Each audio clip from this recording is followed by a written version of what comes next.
მოგესალმებით, ეს არის მილენიალი, მე კი ნუკლი შოშიაშვილი გახლავართ.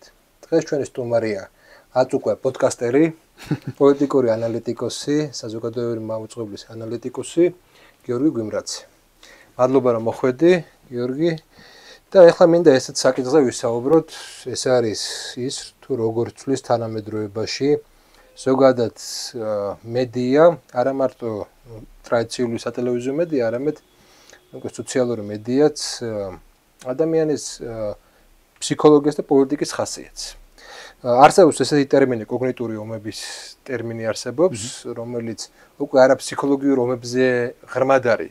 თუ ფსიქოლოგიური ომები გასაგებია რა ფენომენია, ეს არის უკვე ადამიანის აი იმ ქცევების, რაც ავტომატიზმები არის, ხო? ადამიანში ჩვენ გვაქვს ისეთი ქცევები, რომელსაც საზოგადოებისგან ვიღებთ ავტომატურად უკვე ესე ცხოვრობს, ესე ჩვენი ცხოვრების ნაწილი. აი ამ ფუნდამენტურ ცვლილებებს ახდენს ქცევაში, ახალ მართვის სისტემებს ქმნის გარკვეულწილად მე ასე ვიტყოდი პანიკურ ვიბრაციებს საზოგადოებაში ხშირად და კერებს ქმნის საზოგადოებაში პანიკური ვიბრაციების და სულ არის ანუ ძალიან დიდი ბუსტი აქვს აი რაღაც ნეგატიურ ინფორმაციებს ეს დიდი ნაწილია. შე როგორც ჟურნალისტი, რომელიც დიდი ხანია ამ სფეროში ხარ, აკვირდები, როგორ ხდება ზოგადად აი ცვლილება საინფორმაციო ველის, როგორ ხდება რაღაცნაირად გადართვა მთლიანად მათ კოგნიტური ომების ლოგიკაზე. მე მესმის რომ ყველა პერიოდში იყო პროპაგანდა, ყველა პერიოდში იყო კონტროლის სურვილი, მაგრამ ესეთი განცდა მაქვს, შეიძლება სუბიექტურია ეს განცდა, რომ დღეს იმდენად ჭარბათაა ეს ელემენტი და სხვა ელემენტები იმდენად გაქრა ამასთან შედარებით, რომ დარჩა მხოლოდ ეს ელემენტი. და ამიტომ მე ხო საზოგადოებაშიც ვაკვირდები არის არაადეკვატური აღქმები, არაადეკვატური ემოციები, ჭარბი ესეთი ემოციების რაღაცა კასკადი ყველა მიმართულებით. და აი ამ მდგომარეობამ რაღაც სიჯანსაღე, საზოგადოებრივ სიჯანსაღეს შეეხო. მოდი აი ამ საკითხზე ვისაუბროთ. შე როგორ ხედავ ზოგადად არის თუ არა ესეთი რაღაცა აპოკალიფტური სურათი, რომელიც ახლა აღწერე, თუ თლად ესეც არ არის. იცი რა არის აპოკალიფტური მაინც ისე ვთქვათ კი რეალიზმთან ძალიან ახლოს ვარ, მაგრამ რაღაცა თვალსაზრისით მაინც ოპტიმისტი ვარ ადამიანებთან მიმართებაში. იმიტომ რომ რა თქმა უნდა ადამიანებს შეუძლიათ საკუთარი თავის განადგურება და თუ შევხედავთ რაღაცა ისე ვთქვათ ადამიანთა ქცევას ბოლო დეკადების განმავლობაში მეორე მსოფლიო ომმაც კი შეიძლება ხან ზოგჯერ გაგვიჩნდეს ხოლმე განცდა რომ არაფერი ასწავლა კაცობრიობას, ხო და მას თავი თვითგანადგურების მაღალი პოტენციალი აქვს, მაგრამ ამის მიუხედავად მე მაინც ვფიქრობ, რომ ის რომ მეორე მსოფლიო ომის შემდეგ მესამე არ წარმოიშვა, ისევ და ისევ ადამიანის თვითგადარჩენის ინსტინქტის შედეგად შეიძლება ჩავთვალოთ, რომ მას აქვს იმის უნარი, რომ არ გაინადგუროს თავი საბოლოოდ. ხო, მაგრამ მოდი ესაც ვაღიაროთ, რომ ძალიან ბევრი სისხლი სულ ახალი დაღრული იყო და დღეს უკვე მეორე მსოფლიო ომი არის ძალიან შორეული წარსული. კი, ბატონო. დღეს რამდენი ადამიანი დარჩა, რომელიც ვეტერანზეა საუბარი, ძალიან ცოტაღა დარჩა, რომელიც ცოცხალია და ის ცოცხალი მეხსიერება დაიკარგა. კი, სხვანაირად ეს სახელმწიფო აპარატი მათ შორის რუსეთში სხვანაირად უნდა რომ მეორე მსოფლიო ომის განწყობები გადავიდეს, მაგრამ რო კითხულობთ მოგონებებს და ასე შემდეგ, აი მეორე მსოფლიო ომის თაობის თავარი რაღაცა მესიჯი იყო, ოღონდ ომი არ მოხდეს მეტი. აი ეს მესიჯი. მოდით რა ვქნათ, კი, ესია, მართალია, თითქოს აი მაგალითად უკრაინაში კონფლიქტი რო დაიწყო, იყო სულ ეს მომენტი, რომ ევროპაში წამოვიდა ის თაობა პოლიტიკოსებისა, რომელსაც ომის აღარ ეშინია, თითქოს. ესეთი განცდა არსებობდა პირველ ეტაპზე ამ კონფლიქტის და მაგალითად ამბობდნენ ხშირად, რომ დეგოლის ეპოქის პოლიტიკოსები, შირაკის ეპოქის პოლიტიკოსებიც კი არ დაუშვებდნენ ამ კონფლიქტს, მაგალითად, რაც დაუშვა თანამედროვე ევროპულმა პოლიტიკურა ისტაბლიშმენტმა, მაგრამ მეორე რამე უნდა გავითვალისწინოთ. ვერც ერთმა ევროპულმა სახელმწიფომ ვერ გადაბედა პირდაპირ ჩარევა ამ კონფლიქტში. ანუ ესეთი თამამებიც არ არიან, როგორც შეიძლება ერთი შეხედვით ჩანდა. ანუ იარაღის მიწოდება, ვთქვათ, ფულის მიწოდება ისიც კი შეზღუდული ოდენობით, ანუ არასდროს ევროპულ პოლიტიკურ ჯგუფს, დასავლურ პოლიტიკურ ჯგუფს თლიანად ამერიკის შეერთებული შტატების ჩათვლით უკრაინისთვის არ მიუცია ის შეიარაღება და ის რესურსი მატერიალური, რომელსაც შეეძლო ამ ომში გარდამტეხი ფაქტორი როლი ეთამაშა, ხო? შესაბამისად, იმაზე საერთოდ საუბარი არ არის, რომ თვითონ ჩართულიყვნენ ამ კონფლიქტში. მიუხედავად აი ამ დიდი ბაქიბუქისა, რომელსაც ბალტიური ქვეყნები, თქვა, ახლა აღმოსავლეთ ევროპული ქვეყნები მუდმივად ახორციელებენ, არც ერთს არ აქვს იმის სურვილი, რომ ჩაერიოს ამ კონფლიქტში და კონფლიქტი მათ ტერიტორიაზე გადავიდეს. მეტიც ხო, გახსოვთ ალბათ რამდენიმე ხნის წინ იყო ერთ-ერთი ბალტიური ქვეყნის ბალტიისპირა ქვეყნის თავდაცვის მინისტრის განცხადება, რომ სანამ უკრაინაში ომია, ეს ომი ჩვენთან არ მოვა. ანუ აი ეს მომენტი, რომ უკრაინის კონფლიქტი მათ აშორებს კონფლიქტს საკუთარ ტერიტორიაზე, თითქოს მათ კარგად ესმით და არც ერთს არ უნდა რომ ომი მივიდეს მათ მიწაზე. ეგ იმიტომაც ხომ არ ხდება გარკვეულწილად, რომ მაინც ახლა კი შეიძლება ძალიან არაპოლიტკორექტული რაღაცა ვთქვა, მაგრამ აი ფრანგისთვის, გერმანელისთვის უკრაინა მაინც არაა მისიანი. რაღაცა მხრივ არაა მისიანი. კი, ის ცდილობს აი მაგალითად აი როგორც სამხრეთ ვიეტნამი კი იყო კაპიტალისტური. მაგრამ მაინც არ იყო შენიანი რა. ეს მომენტი იყო მაინც სხვაგან არის და ეს არ არის გამორიცხული ეგრე იყოს, შეიძლება ეგრეც არის, რომ უკრაინა არ არის მისიანი. მეორე თემაც არის, მაგრამ მეორეც ასევე ძალიან მნიშვნელოვანია, რომ მეტიც თქვა, არ არის აბსოლუტური გარანტია იმისა, რომ რომელიმე ნატოს ქვეყანაში იგივე დაემართოს და ნატომ ერთიანად მართლა ესე გადაწყვიტოს, რომ გინდა თუ არა ერთად უნდა ვიომოთ. ამის, ანუ უკრაინის მაგალითმა ესეც აჩვენა, რომ არსებობენ იქ რაღაცა ქვეყნები, რომლებისთვისაც შიგნ ევროპულ სივრცეში ქვეყნები, რომლებისთვისაც შეიძლება ყველამ ერთნაირად არ განიცადოს მათ ქვეყანაში არსებული, აი იმ ერთ კონკრეტულ ქვეყანაში არსებული მდგომარეობა. ხო, აი მაგალითად ავიღოთ ძალიან თეორიული ამბავი იმას ვქნათ, რომ ნატო ერთიანია, მაგრამ აი ამ ყველაფრის გათვალისწინებით, რაც ეხა ხდება, უნგრეთში რამე რომ მოხდეს, ბალტიელები თავს გამოიდებენ ამისთვის? ანუ აი ბალტიელები მაგალითად ეხლა აი ამ მოცემულობაში იტყვიან, რომ მოდი მეხუთე პუნქტი ავამუშაოთ, ავამოქმედოთ ბოლომდე და ჩვენ ყველა ერთად გავემართოთ იქით. ბალტიელების мотиваცია ის არის, რომ ისინი უშუალოდ ხედავენ საფრთხეს ამ. ხო, და თუ სხვაგან იქნება ომი, უფრო ნაკლები შანსია რომ მათ ტერიტორიაზე იყოს ომი, ამას ხედავენ ფაქტია. მოდი ესაც ვაღიაროთ, რომ თვითონ მეორე მსოფლიო ომის დროს სანამ თვითონ ამერიკაში არ მივიდა ომი, ამერიკაც ცდილობდა რომ შორს ყოფილიყო ამ ომის. კი ბატონო, ანუ კიდევ ერთხელ ესე რო ვთქვათ რა, ომი უნდა მოვიდეს. ხო, არავის არ უნდა რომ ომი მივიდეს მასთან. თუ ის ძალით არ მოვიდა.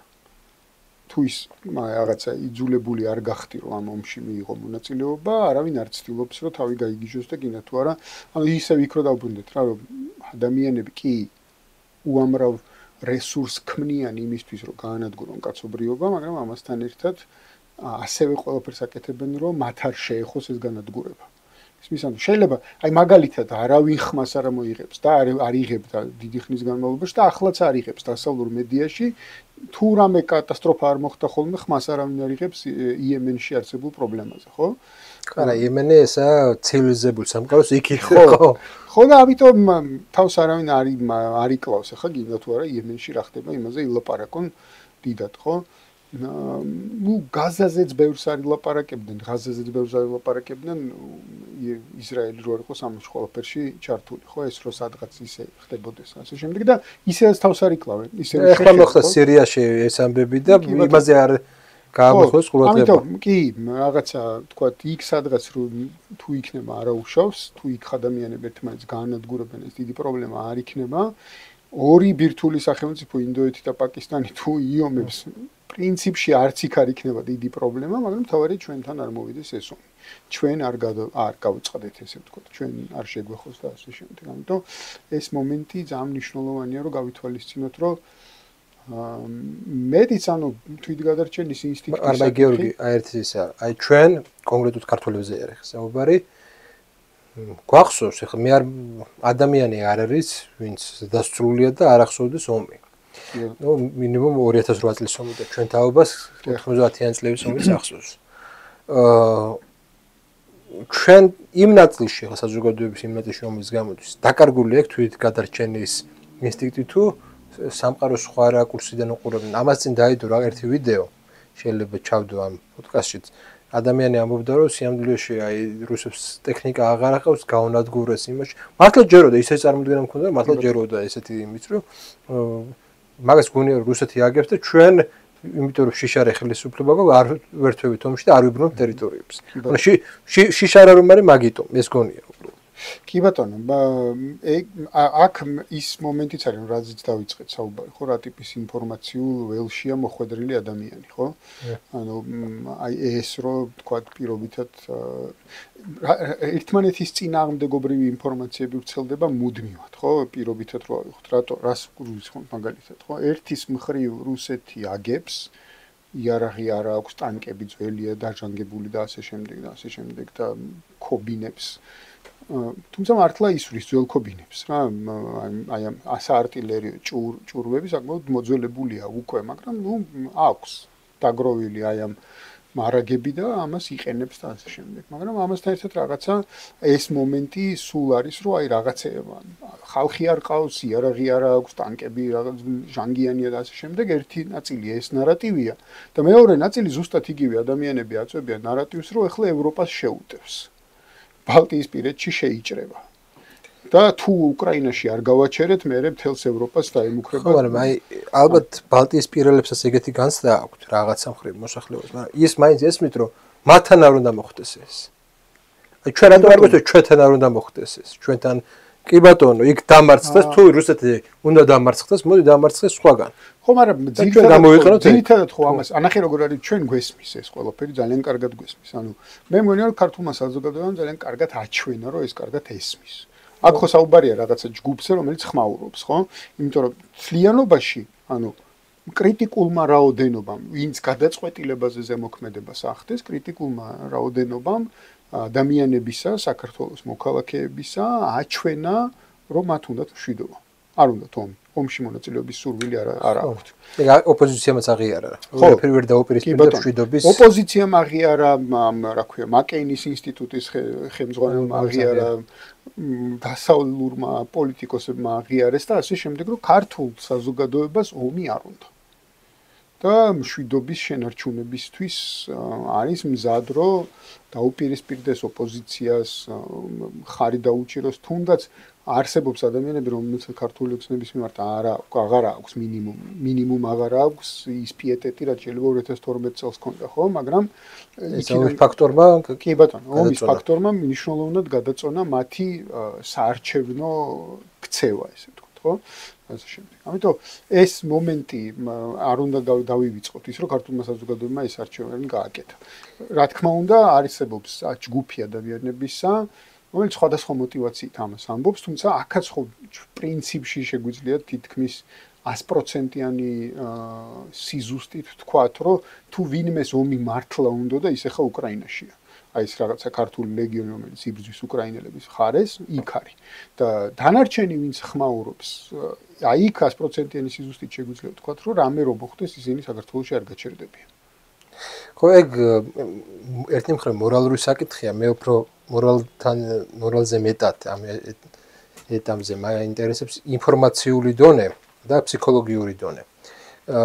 აი ხა არ ვიცი სხვისთვის როგორ არის, ჩემთვის მაგალითად კი მესმის ამ ყველაფრის გეოპოლიტიკური შინაარსი მესმის რა ხდება, მაგრამ ამ ყველაფრის იდეური შინაარსი არ მესმის. და რას გულისხმობ? მე რო ვიყო ხა მეორე სოფლიო ომის პერიოდში რომ მეცხოვრა, ჩემთვის გასაგები იქნებოდა ვისი გამარჯვება, რა პროექტის გამარჯვება. კი ბატონო.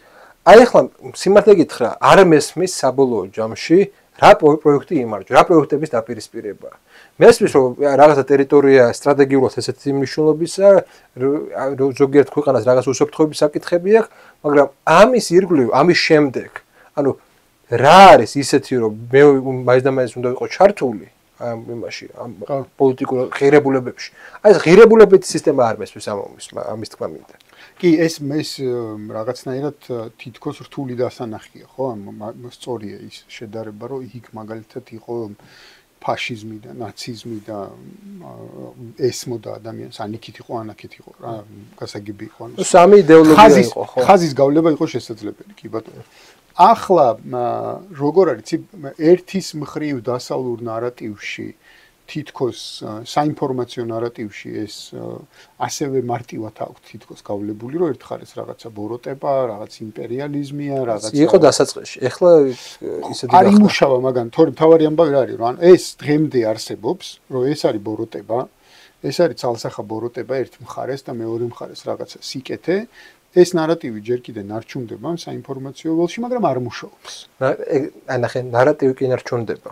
მაგრამ ღირებულება არ არის. ხო, არ მუშაობს. ჩვენ ხედავთ გუშინდან ტერორისტებს, რომელსაც იღებენ დღეს, ხო? ჩვენ ხედავთ თალიბანს, რომელთანაც ბევრი უკვე ორგანიზაცია გამოთქვას თანამშრომლობის სურვილს, მზადყოფნას. ანუ იმათ და განცდა რჩება, რომ რამე რო იყოს, დღეს ხვალე რუსეთი და დასავლეთი ისევ ითანამშრომლებენ და ეს ნარატივი შეიცვლება. არა უბრალოდ განცდა რჩება, არამედ თითქმის დარწმუნებული შეიძლება ითქვას, რომ ეგრე იქნება. ეგრე იქნება. ახლა კი არა, 2022 წლის ზაფხული იყო თუ არ მეშლება, ან შეიძლება 23 წლის. როცა ავსტრიის საგარეო საქმეთა მინისტრმა მითქვარი არ მახსოვს, ინტერვიუში განაცხადა, რომ რა თქმა უნდა ავსტრიული ბიზნესი ელოდება სიტუაციის დარეგულირებას, რომ აღდგეს ჩვეულებრივი ძველი ფორმა ურთიერთობისა რუსეთთან. ანუ ეს 2025 წელს დღეს კი არა, როდესაც ესეთი გაწყვეტილი არამედ ჯერ კიდე მაშინ, როდესაც ახალი ფაზა იყო ომის. და უკვე მაშინ იყო ასეთი ტიპის განცხადებები. კი, ერთის მეორეს მხრივ უკვე ვხედავთ იმას, რომ ცალკეული დასავლური კომპანიები ცდილობენ რუსულ ბაზარზე დაბრუნებას. ესეც დაბრუნდა კიდევაც. ზოგიერთი დაბრუნდა კიდევაც, კი ბატონო, და ზოგიერთი ცდილობს და რუსეთში პოლიტიკური ნარატივის დონეზე აქტიურად განიხილავენ იმას, რომ როგორ უნდა მოხდეს მათი დაბრუნება, ვინ შეიძლება დაბრუნდეს და ვინ არ შეიძლება დაბრუნდეს. ნუ გასაგებია, რომ ესეც პროპაგანდისტული ელემენტია, რომ საზოგადოების შიგნით არ მოხდეს იმის განცდა, რომ ხა ნებისმიერისთვის კარი ღიაა ისევ, ხო? ეს საინფორმაციო თვალსაზრისით რუსეთს სჭირდება იმის დაფიქსირება, რომ პრინციპულია და ყველას არ უღებს კარს, ესე რომ წახვედით ეგრე აღარ დაგაბრუნდეთ. მაგრამ ნუ ფაქტია, რომ დაბრუნების სურვილიც არის ერთი მხრიდან და მეორე მხრიდან მიღების სურვილიც არსებობს.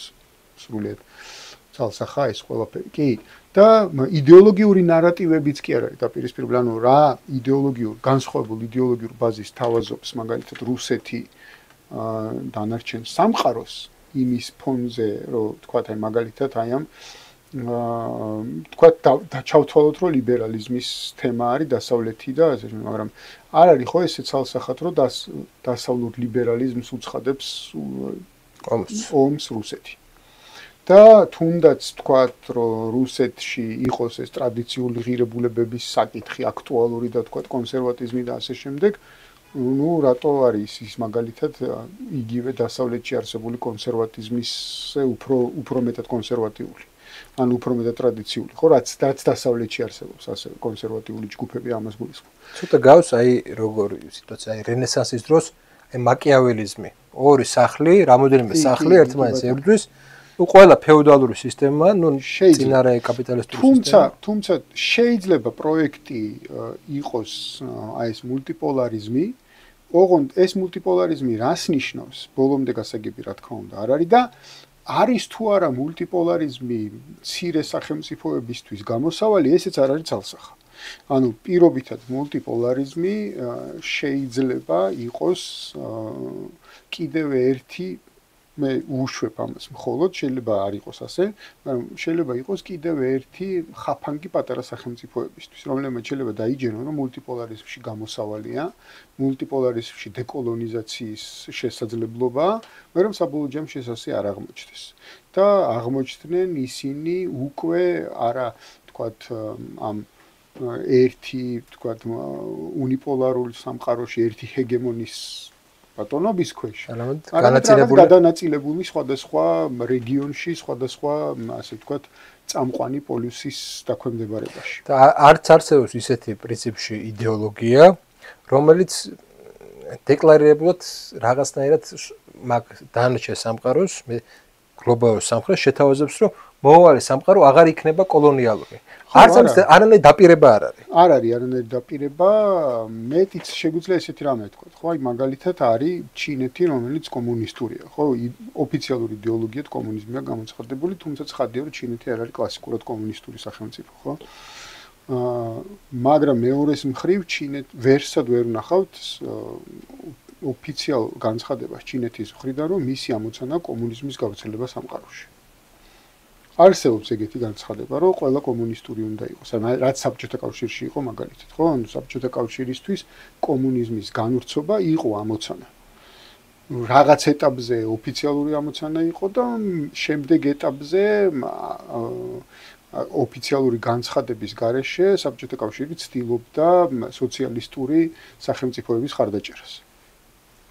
ჩვენ ესეთ რამეს ჩინეთის შემთხვევაში ვერ ვხედავთ, ანუ რომ ის მაინდა-მაინც სოციალისტურ სახელმწიფოებს უჭერდეს მხარს. ეხლა რაღაც ისტორიული მაგალითი რო ავიღოთ, მაინც პირველ მსოფლიო ომის სცენარია. ყველა კოლონიალისტური სახელმწიფო, ზოგი ხო შეიძლება ფორმალურად პარლამენტარიზმი უფრო მნიშვნელოვანი იყო ვიდრე მეორე ქვეყანაში, მაგრამ პრინციპში ერთნაირი პოლიტიკური სისტემები იყო რა, მცირე განსხვავებებით. ერთმანეთს უპირისპირდებოდა აბსოლუტურად რაღაცა გეოპოლიტიკური მიზეზების გამო, მაგრამ აი ამ პროცესში ჩამოყალიბდა და შესაძლებელი გახდა ბოლშევიკების მოსვლა ხელისუფლებაში. ჩვენ რეალობაში თავი პრობლემა რა არის? ბოლშევიკები და მემარცხენეები აქამდე შეიძლება მეინსტრიმული არ იყო, მაგრამ საზოგადოებრივი მოძრაობის ერთ-ერთი ძლიერი ტალღა იყო. დღეს არც ქვედა ფენაში არ არის რაღაც ძლავრი ალტერნატივა. შეიძლება სახელმწიფოების დონეზე არ არის, მაგრამ ის რომ ქვედა ფენაში დაინახოს შენ ალტერნატივა, აი ხლა ეს გამოსვლები რაც იყო. არანაირი ალტერნატივა სინამდვილეში არ ყოფილა ესენი, ხო? კი ბატონო. სისტემური ალტერნატივა არ ყოფილა. პირიქით ესენი მოითხოვდნენ ამ სისტემის კიდევ უფრო გაღრმავებას. თუ არსებულ ხელისუფლებას ცდილობს რომ ამ სისტემის გამოითიშოს რაღაცეებში, ესენი ცდილობენ კიდევ უფრო გაღრმავებას, ხო? ანუ მინიმუმ შენარჩუნებას. როგორ გითხრა, პოზიტიური დღის წესრიგი საერთოდ არ არსებობს, ეს არის პრობლემა. კი ბატონო. კი ბატონო.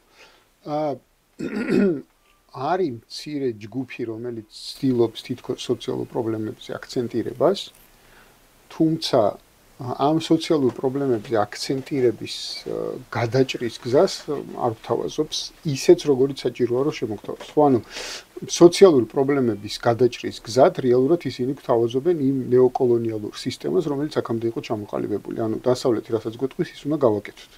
ეს არის თითქოს იმ სოციალური პრობლემების გადაჭრის საშუალება, რომელიც ქვეყანაში არსებობს. ანუ რაზეც ხდება აქცენტირება, რომ აი მაგალითად იქ მაღაროელებს უჭირთ იქნება ეს თუ სადღაც სხვაგან კიდე რაღაცა ვთქვათ შრომითი უფლებები არ არის დალაგებული და ასე შემდეგ. ამაზე ყველაფერზე პასუხი არის, რომ აი თუ დასავლეთთან ვიქნებით და ევროკავშირში ინტეგრაციას განვახორციელებთ, ეს პრობლემები მოგვარდება. ანუ რაღაცა ის რომ რაღაც პოლიტიკა უნდა გავატაროთ, რომელიც თქვა ამ პრობლემებს მოაგვარებს, ხო, და მოუკიდებელი პოლიტიკა, ამას საუბარი არ არის.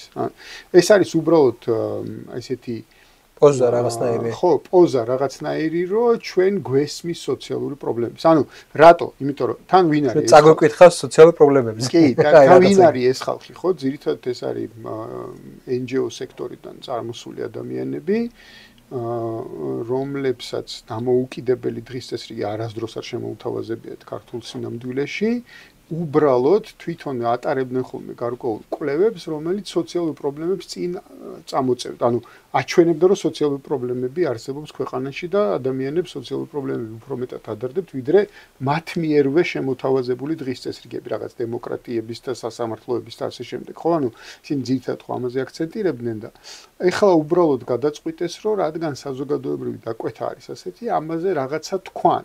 მაგრამ გადაჭრის გზად ისევ შესთავაზონ ის ძველი ნარატივი, რომელთაც აქამდე მოვიდნენ თვითონ. ანუ რაღაცა დასავლურ, ესე ვთქვათ, ოჯახში ვითომ გაწევრიანება და იმ პროცედურული დემოკრატიის გადარჩენა.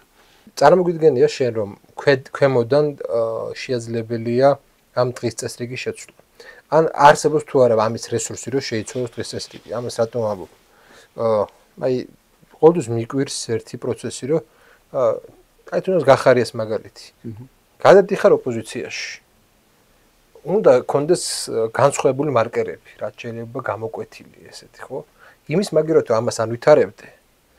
იგივე დღის წესრიგში ეწერები, რა დღის წესრიგში შექმნა ნაცებმა და ბუნებრივია ახლა რა შემჭირდება ყოფილი კოცინაცი.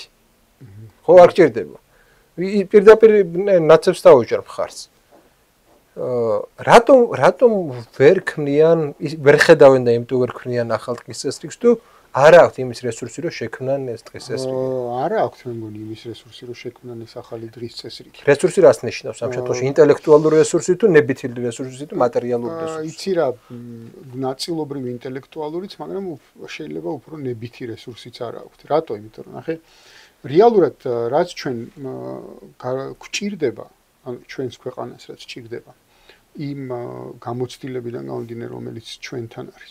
რეალურად გვჭირდება რევოლუციური ცვლილებები.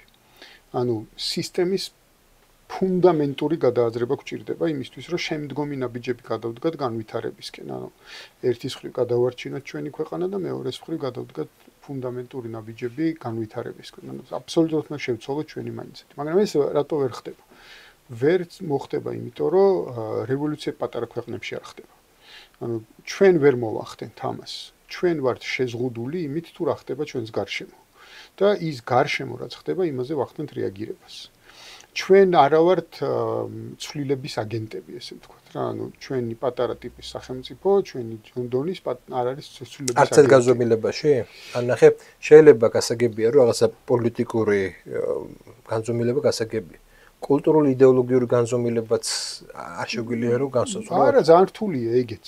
ეგეც ძალიან რთულია ჩემი აზრით, იმიტომ რომ როგორც კი შენ ამის კეთებას დაიწყებ, უკვე გასაგებია რომ შენ ქმნი ძალიან მავნებლურ იმ სისტემისთვის მავნებლურ პრეცედენტს.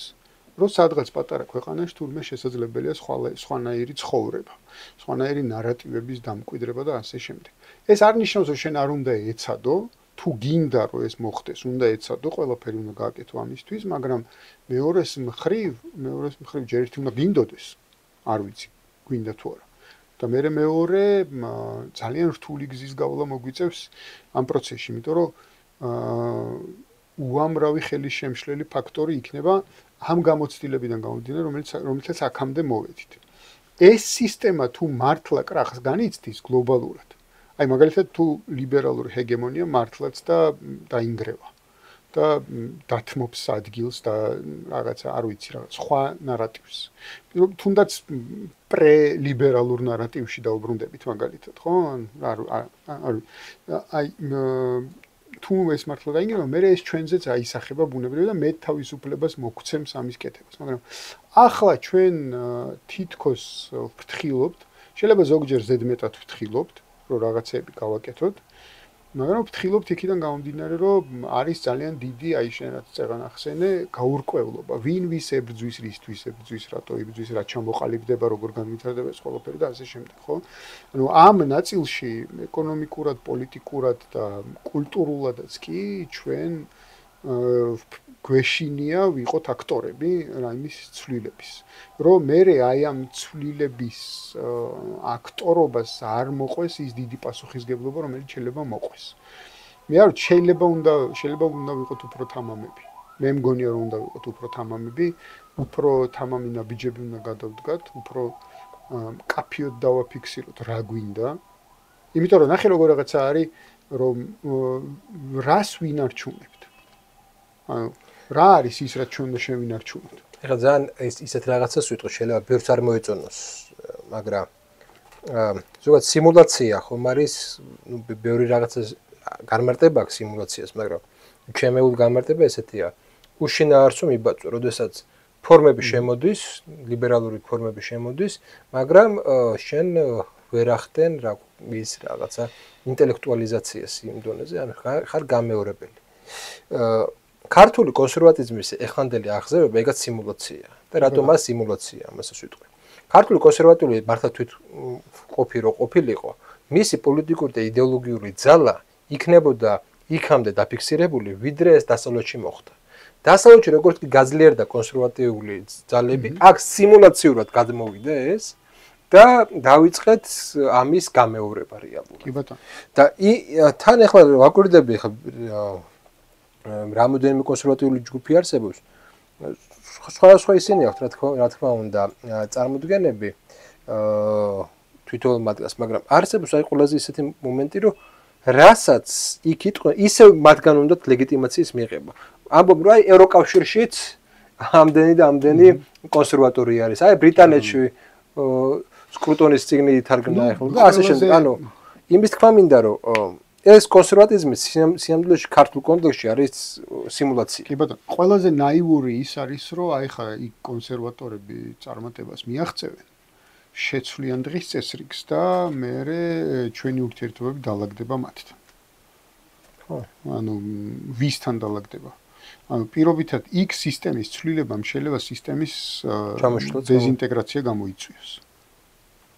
და მერე ვისთან ვალაგებთ? მერე ან ცალკეულ სახელმწიფოებთან შეიძლება დავალაგოთ ურთიერთობა, ან არ ვიცი რაღაცა ჯგუფი რომელიც დარჩება და გააგრძელებს ცხოვრებას და ასე შემდეგ. ანუ თუ იქ სისტემური ცვლილება ნამდვილად განხორციელდა, თუ მართლა განხორციელდა სისტემური ცვლილება, ეს გამოიწვევს სისტემის დეზინტეგრაციას დიდი ვარაუდით და თუ სისტემა შენარჩუნდა, აზრი არ აქვს ამის იმედად ყოფნას, იმიტომ რომ სისტემა არის ისეთი როგორიც არის. ეს სისტემა გამორიცხავს ახალი სუვერენების არსებობას. ან დიქტატზე დაფუძნებული სისტემაა. და თუ ეს სისტემა შენარჩუნდა, შენ ამ სისტემასთან თუ სუვერენობა გინდა, თუ სუბიექტობა გინდა, მაშინ შენ ამ სისტემასთან ვერ ნახავ საერთო ენას. და თუ გინდა, თუ თანახმახარ, აი თანახმახარ იმაზე, რომ რაღაცა არ იყოს სუბიექტი, მაგრამ შენს პირობითად ძალაუფლებასაც არ ერჩოდნენ, მაშინ კი შეიძლება გამონახოს საერთო ენა. ეს დაახლოებით გავს აფრიკის დეკოლონიზაცია 60-იან წლებში, 50-60-იან წლებში. როდესაც ფორმალური დამოუკიდებლობები კი მოიპოვეს, მაგრამ ნეოკოლონიალურმა სისტემებმა ჩაანაცვლა რეალურად, რომ აი იყო მდგომარეობა, კოლონიური სისტემა უფრო ყოფით დონეზე, ანუ უსაფრთხოების დონეზე, უფრო უკეთესი იყო, იმიტომ რომ სამოქალაქო ომები არ იყო, რომლის უკანაც ეს კოლონიალური სისტემები იყო, არ იყო ეგეთი ძარცვოგლეჯო, რაღაცა წესრიგის ელემენტები იყო და რაღაც სოციალური მინიმალური განანტიები იყო. იმ შემთხვევაში თლიანად მოიშალა ეს. და ჩვენთანაც ეს ჩვენ თავზეც გარკვეულწილად გამოცადეთ 90-იან წლებში, ხო? ეგ არ არის რაღაც უცხო მდგომარეობა ჩვენთვის. ნუ არა მხოლოდ ჩვენ, აზერბაიჯანი, სომხეთმა, რაღაც მოლდოვამ ეს ყველაფერი გამოცადა, როგორც კი ის სისტემა მოიშალა, სადაც ეს იყო, თქვათ, აკრძალული, ანუ ესე ვთქვათ, ეთნო კონფლიქტები იყო აკრძალული, როგორც კი სისტემა მოიშალა, იქვე იჩინა ამ ყველაფერმა თავი, ხო? და აქ რატომ აქვს მეორეჯერ ანუ იმის თქმა მინდა რომ მეორედ რომ იგივე შეცდომა არ დაუშვათ რაღაცა გულახდილი საუბრები უნდა გქონდეს ამ საკითხთან დაკავშირებით რა მე მესმის რომ ხა შეიძლება მაინც და მაინც ირაკლი კობახიძე ან რომელიმე სხვა ესეთი მაღალი თანამდებობის პირი არ გამოვიდეს და ამაზე არ ილაპარაკოს ეს შემდგომ გასაგებია მაგრამ უნდა იყოს შრეები საზოგადოების საინფორმაციო შრეები ხა შენთან იმიტომ ლაპარაკობ რომ მაგ საინფორმაციო სივრცეებში ვარ შრეები სადაც ეს დისკურსი იქნება რაღაცნაირად წახალისებული მე რა თქმა უნდა არა მაქვს ახლა წარმოდგენა რა სახეს მიიღებს ეს დისკურსი ვინ რას იტყვის ამ დისკურსზე იმიტომ რომ საერთოდ არ არის პროცესი დაწყებული და არ ვიცით როგორ განვითარდება მაგრამ ის რომ ჩვენ რეალურად არ ვიცნობთ საკუთარ თავს რა გვინდა რეალურად და ცხოვრობთ მე ესე ვიტყვი აი რაღაც სიზმრების ესე ვთქვათ არარეალურ სამყაროში რომ სადაც ვაჩვენებ თავს იმათ რაც არა ვართ მთელი ჩვენი პოლიტიკური სისტემა და სოციალური სტრუქტურა არის იმაზე აგებული რომ აჩვენოს იმათ თავი ვინც არ არის და ეს ილუზია მაქსიმალურად შენარჩუნდეს გამოიწვევს ამ სისტემის გრევამ შეიძლება კიდევ უფრო უარესი რაღაცები გამოიწვევს იმიტომ რომ არ ქონია ნამოშევარი იმაზე რომ საკუთარი თავი რაღაცნაირად დაგვიფიქსირებინა და მე იქნება უკვე ირაციონალური დაფიქსირების ეტაპი, რომელიც ველურობაში, ბარბაროსობაში გადადის ხოლმე. კი ბატონო. და ამ პოზიციაში ჩვენ საინფორმაციო სივრცეში რატომ არ ხდება ამის ახალისები, როგორ გქონდა?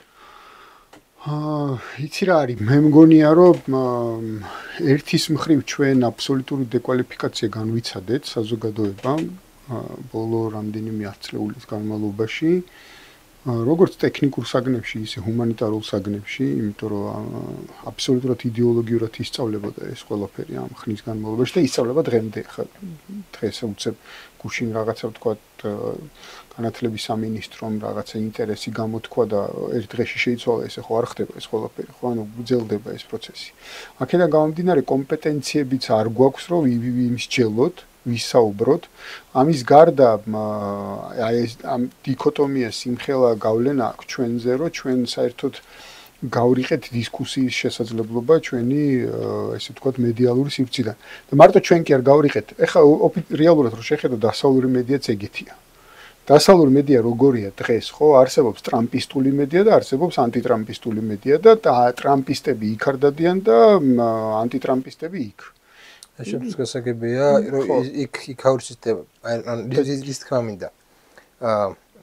Anu, ca să găbea esiari, მაგრამ აი ჩვენ შემთხვევაში ეს ალბათ უფრო ლოგიკურად გამოითქება, ვიღაცან უთქვას, რომ არავა, ჩვენ არა ვართ ევროპელები. ანუ ეს ისეთი მნიშვნელოვანი დისკურსია.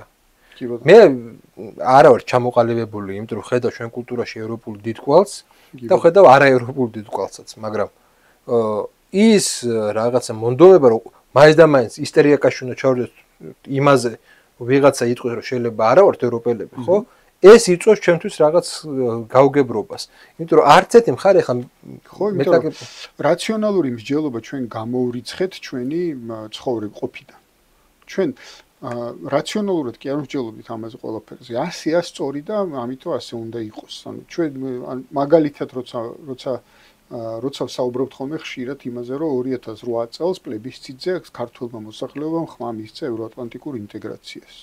და რა იცოდა ქართულმა ხალხმა, რა იყო ევროატლანტიკური ინტეგრაცია 2008 წელს. ან დღეს რა იცის რა არის ევროატლანტიკური ინტეგრაცია?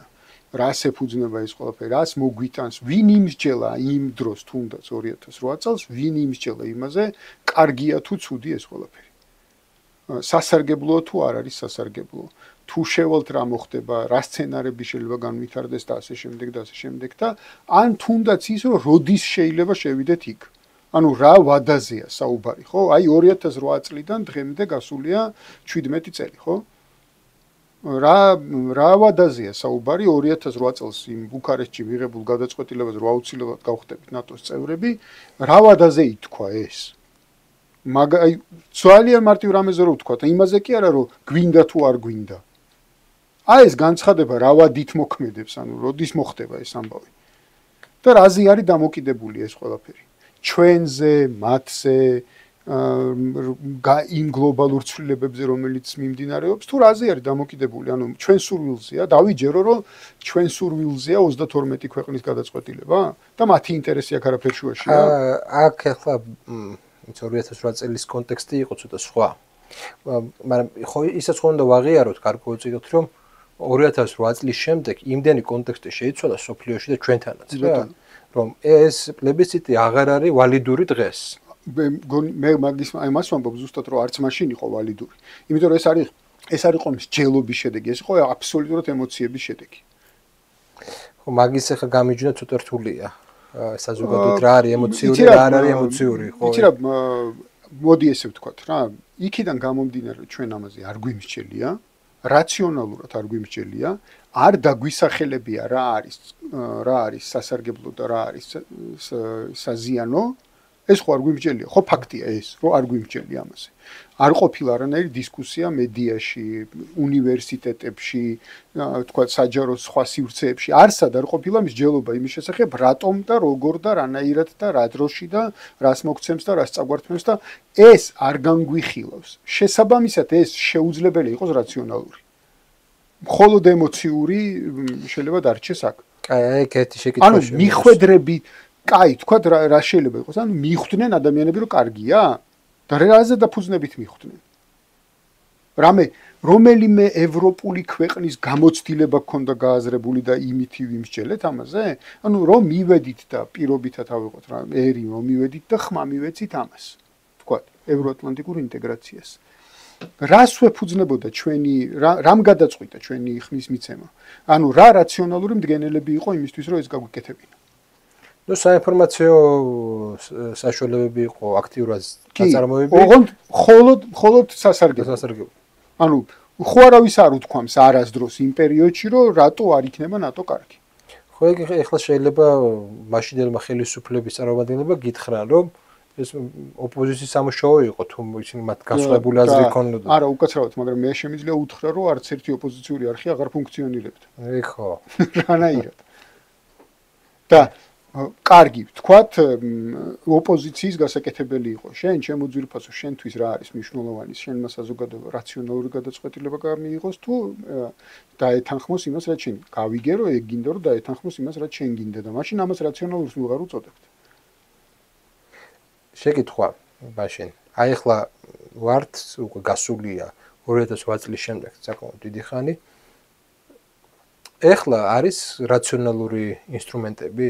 მე დღესაც არ მგონია რომ ამ ხნის განმავლობაში შექმნილი იყოს რაციონალური ინსტრუმენტები. იცი როგორ არის? აი ეს რაციონალიზმი პირობითად რომელიც ჩვენ გამოვავლინეთ აი ამ კონფლიქტიდან გამომდინარე. შეიძლება ჩავთვალოთ რაციონალიზმად, იმიტომ რომ გადავირჩიეთ თავი, პრაგმატიზმად, რომ გადავარჩინეთ საკუთარი ქვეყანა და შევინარჩუნეთ ამ ქვეყნის არსებობის შესაძლებლობა. კი, და ეს აბსოლუტურად თითქოს რაციონალურია, მაგრამ ესეც ხო კარგად არ იყო ნამისჯელი. ანუ აი რატომ იყო ომის საფრთხე ქვეყანაში, ხო? ანუ რატომ იყო ეგზისტენციალური პრობლემა, რამ შექმნა? ესეც კარგად არ იყო, ხო? ახსნილი, ნათქვამი, მიწოდებული და ასე შემდეგ. თითქოს რაღაცა აი ეს რუსები რო ამბობენ სპინი მოზგამ, ხერხემლის twin-ით ვიგრძენით, რომ ეხლა უნდა გადავირჩინოთ თავი. უფრო თითქოს ეს იყო, ვიდრე ის რომ კარგად გავიაზრეთ რატო. და კარგად აგვიხსნეს რატო და კარგად გვაჩვენეს რატო და ასე შემდეგ. ეხლა მეორე შეკითხვაა. ვინ უნდა ახსნას კარგად? აი ვინ არის ვინც აი აქ უკვე შემოდის სერიოზული პრობლემა მართველი გუნდის, რომელიც რეალურად დარჩა მარტო ამ ახსნებში.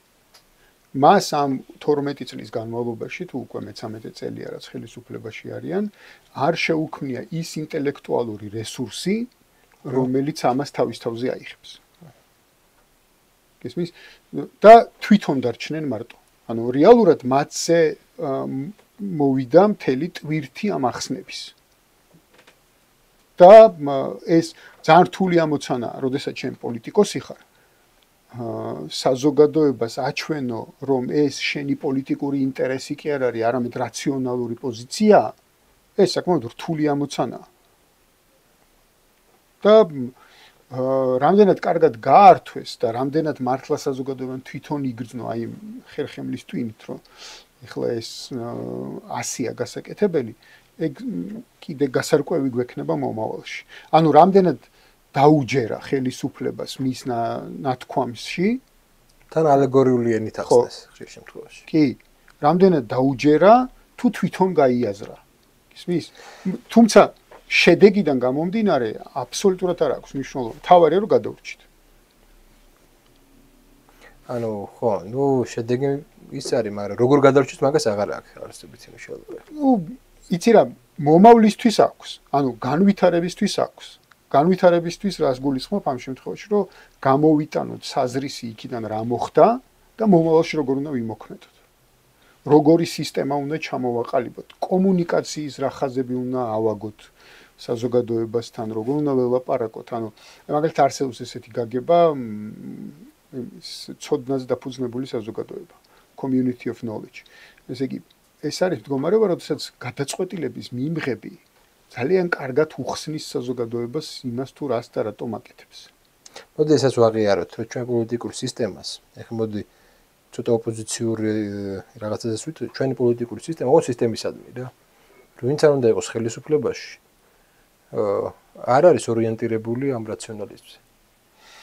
იმიტომ რაციონალიზმი რას ნიშნავს ამ შემთხვევაში? ამ შემთხვევაში რაციონალიზმი ნიშნავს რაღაცა რაციონალური დისკურსების წარმოებასაც, ხო?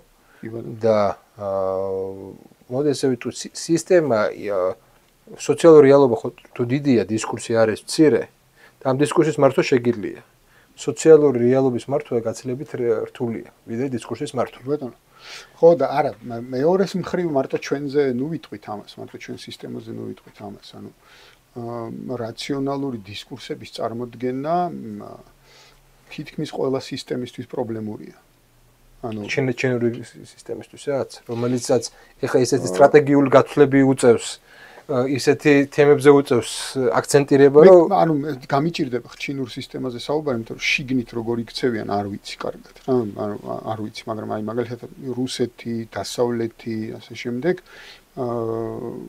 აი ეს რაციონალური მომენტები, რომ საზოგადოებამ კარგად რაციონალურად გაიაზროს პროცესი, ეს თითქოს მათთვის პრობლემას წარმოადგენს.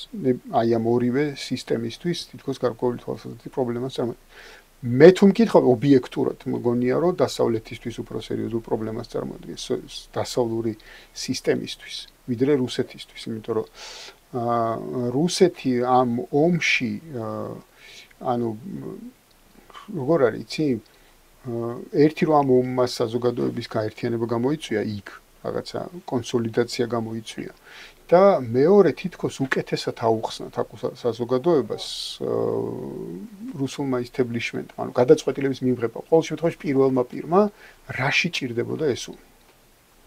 ეხლა რუსული ისტორიიდან გამომდინარე და სოციალური ქცევიდან გამომდინარე, ის ქცევა რაც ეხლა რუსებმა გააკეთეს, არა მისი ისტორიისთვის უცხო. რა თქმა უნდა არის უცხო.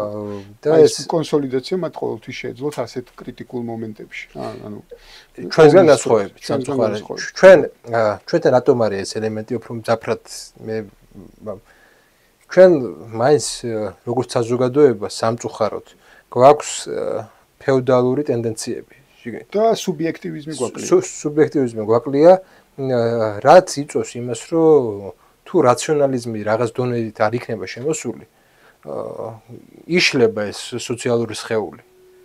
ეხლა რასაც ვუყურებთ, რომ საზოგადოების დაშლის ცდილობა იყო და რაღაც ნაწილში სოციალურ სივრცეებში და ასე შემდეგ მოახერხეს ეს დაშლა. ეს სწორედ იქიდან გამომდინარეობს, რომ ეს სოციალური გამოცდილება სხვა რაღაცას უკარნახობს. ჩვენთვის ოდესა თვითგანადგურების ელემენტებს უკარნახობს უფრო მეტად და შეგვაჩვია თვითგანადგურების ციკლში ყოფნა, ხო? და ამიტომ თვითგანადგურების ერთ-ერთი რაც უპირისპირდება რაციონალიზმია და არა ხასიათი. ანუ მარტო ქართული ხასიათის იმედად ყოფნა არის რთული. მარტო რუსული ხასიათის იმედად ყოფნა, ვიზი სოციალური გამოცდილება არის სხვანაირი. აქ ხასიათზე კი არ არის იმდენად ლაპარაკი, ამ რუსეთის შემთხვევა რო ავიღოთ, ხო? ანუ ის რომ რუსეთი არის დიდი გეოპოლიტიკური მოთამაშე, ეს არის აბსოლუტურად რაციონალური მოცემულობა. აბსოლუტურად ახსნადი მოცემულობა ისმის და ყველანაირი საფრთხე რომელიც ამას დაემუქრება ეს არის ასევე რაციონალურად ახსნადი შიდა საზოგადოებისთვის რომ ჩვენ უნდა ვიყოთ დიდი გლობალური მოთამაშე და ჩვენ უნდა გვითვალისწინებდნენ ამის ახსნა იქ არის შესაძლებელი და საზოგადოებას ამის ჯერა ანუ რუსული საზოგადოებისთვის ცალსახარო რა თქმა უნდა რუსეთი უნდა იყოს დიდი გლობალური მოთამაშე მისი რესურსებიდან, ბირთვული იარაღიდან, ყველაფერი ტერიტორიიდან მინიმუმ გამომდინარე და ასე შემდეგ, ხო? და ქართულ საზოგადოებაში ეს ასე მარტივი არ არის. ანუ ქართული საზოგადოების საკმაოდ დიდ ნაწილს სუვერენიზმი არ წარმოუდგენია. როგორც ღირებულება. სუბიექტივიზმი არ წარმოუდგენია როგორც ღირებულება. არ ხარ შენ სუბიექტი, იმიტომ რომ ისტორიული პრობლემაა ეს მუდმივი. ხო მაგიტომ ჩდება ეგეთი და ადვილად შეუძლია ამაზე უარი თქვას. ხო, ადვილად უარი თქვას, კი. ხო, ეს არ არის ბოლო გამოსავალი და ესეთი მომენტი ეს არის ადვილად ხო ეგ მომენტი არის. აი ბოდი ეს ამით დავასრულოთ ამ ბოლო შეკითხვით. არის კი, ანუ უნდა ეცადოს თუ არა, აი მაგაზე ვფიქრობდი. მე როდესაც დავიდა ტელევიზიაში მუშაობა ჩემი мотиваცია იყო ძალიან მარტივი.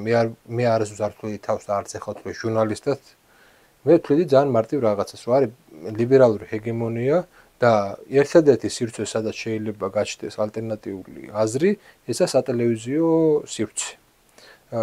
მედია სივრცე. და პრინციპში სოცმედიამ გააჩინა ალტერნატიული აზრი. მაგრამ უნდა ქონდეს თუ არა ეს მიზანი ტელევიზიას და ადამიანს, რომელიც ტელევიზიაშია, საზოგადოების ქცევის ფორმატირების. ისე როგორ არის რაღაცა თვალსაზრისით ხო ცოტა რთული არის აი სოციალური თვითგანადგურების ის რომ შევცვალოთ რაღაცნაირად რა.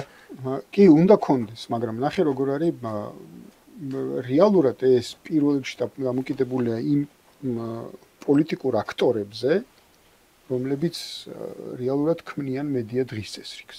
ანუ მედია თუ ხო დამოუკიდებელი უბრალოდ ვერ იქნება. ანუ არ არსებობს ეგეთი ფენომენი, რომ მედია იყოს დამოუკიდებელი ყველაფრისგან, იმიტომ რომ ის ან ეკონომიკურად არის დამოკიდებული საკუთარი ფულის გადამხდელზე, ვინც მას ფულს უხდის, კერძო მედია იქნება ეს თუ რა.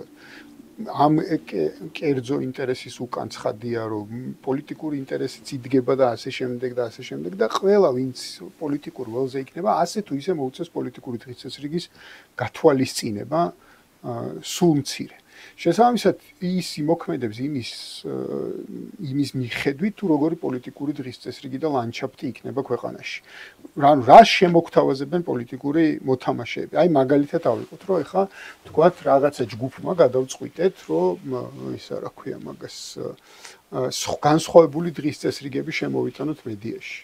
ერთი გარკვეული თუ ეს კერძო ჯგუფები იქნება იმას გაუჭირდება ფულის შოვნა იმისთვის რომ უბრალოდ აი ტექნიკა იყიდოს რაღაცა გააკეთოს და ასე შემდეგ და ვერ გააკეთებს ამას ყველაფერს თუ პოლიტიკური ნება არ იქნება ამაზე ყველაფერზე და მეორეს მხრივ აი თუ ავიღოთ მაგალითად საზოგადოებრივი მაუწყებელი ხო თუ პოლიტიკური ჯგუფები აბსოლუტურად სხვა თემაზე ჭიდაობენ რა თემის შემოტანა გინდა აი რა უნდა შემოიტანო რა თემა უნდა შემოიტანო თუ თქვათ პირობითად პოლიტიკურმა ჯგუფებმა გადაწყვიტეს, რომ აი ამ თემაზე უნდა იკამათონ და შენ თუ სხვა თემას შემოიტან, ისინი არ მოვლენ უბრალოდ ეთერში სალაპარაკოთ. იმიტომ რომ სხვა თემა არ არის მათთვის პრინციპულად მნიშვნელოვანი, ხო? ანუ შესაბამისად ყველას, ვინც აი ამ მედია სფეროში იქნება მოთამაშე, მოუწევს აი ამ პოლიტიკური დღის წესრიგის გათვალისწინება. აი აქედან გამომდინარე ვერ იქნება მედია დამოუკიდებელი და მარტო დამოუკიდებელი მოთამაშე არ ვამბობ რომ რაღაც გავლენებისგან დამოუკიდებლობაზე დამოუკიდებელ მოთამაშედ ვერ ჩამოყალიბდება თუ არ მიყვარს სხვა დანარჩენი თუ არ მიყვარს სხვა დანარჩენი მაგალითად თუ არ მიყვარს საგანმანათლებლო სისტემა სადაც უნდა შევიდეს პირველ რიგში ალტერნატიული ხედვები ალტერნატიული განათლება ალტერნატიული წარმოდგენა სამყაროსი ხო ანუ ჩვენი ისტორიკოსი ხარ და უკეთესად გიცი ეგამბავი ჩვენი მაგალითად ისტორიის სწავლებები არის დაფუძნებული ევროცენტრიზმზე ხო და ევროპული ისტორიის სწავლებაზე ანუ თითქოს სხვა ცივილიზაციები არ არსებობდნენ არ არსებობდეს ჩინეთი ინდოეთი მაგალითად ხო არაბული სამყარო რომელიც ბევრად ძველია ვიდრე შენ სისტემურ ცვლილებებს ელი კი არ ველი მოვითხოვ ანუ ამ სისტემური ცვლილებების გარეშე შეუძლებელია შემდგომი ნაბიჯების გადადგმა ანუ ჩვენი ერის შენარჩუნება, იმიტომ რომ მე მაგალითად განვითარებას არ ვუწოდებ ინდივიდების განვითარებას. ინდივიდები შეგვიძლია დღეს აქ ცხოვრობს საქართველოში და წავიდეს სადმე მისთვის ყველაზე მისაღებ ქვეყანაში და იქ თავი კარგად იგრძნოს. მე განვითარებას უწოდებ, რომ აი ეს რასაც ჩვენ ქართველ ერს ვუწოდებთ, აი იმას კონდეს მათ შორის კოლექტიური განვითარების შესაძლებლობა, თვითშენარჩუნების, თვითდამკვიდრების, თვითრეფლექსიის, თვითრეალიზების შესაძლებლობა იმ ტერიტორიაზე, სადაც ის ცხოვრობს. იმედია თქვენ საინტერესო იყო ეს გადაცემა, დაწერეთ კომენტარები, აუცილებლად მიმსჯელოთ ამ საკითხებზე და კონდეს ესე ვთქვათ, გარკვეული კონცენტრაცია იმაზე, რომ ალტერნატიული აზრი გავაჩინოთ საზოგადოებაში. მადლობა ყურადღებისთვის, მოვა შეხვედრამდე.